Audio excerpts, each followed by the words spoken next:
আসসালামু আলাইকুম ওয়া রাহমাতুল্লাহি ওয়া বারাকাতুহু। ওয়ালাইকুম আসসালাম ওয়া রাহমাতুল্লাহি ওয়া বারাকাতুহু। আমাদের মাঝখানে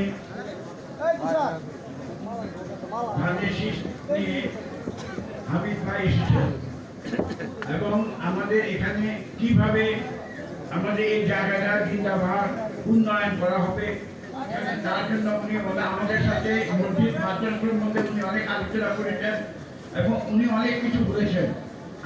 আমি বলেছি যে এখন না, যা কিছু করবেন মাদ্রাসা মসজিদের নয়, আপনি ইলেকশনের পর আমরা চাই, আমরা ভারতবাসীও চাই আপনাকে যেভাবে হোক চেষ্টা করব আপনাকে এই ইলেকশনে পাস করার জন্য। আপনি পাস করে যখন আসবেন তখন ইনশাআল্লাহ আমরা আপনার কাছে আবদার করব।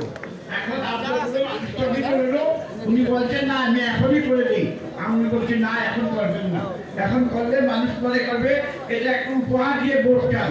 কিন্তু ওনাকে আমরা খুবই ভালোবাসি, ওনার সম্বন্ধে আমরা জানি। আমি কিছুদিন আগে ওই একটা বিশেষ মসজিদে গিয়েছিলাম, হাফেজ সাহেবের 10টা বন্দি প্রতিষ্ঠানে যার জন্য আমরা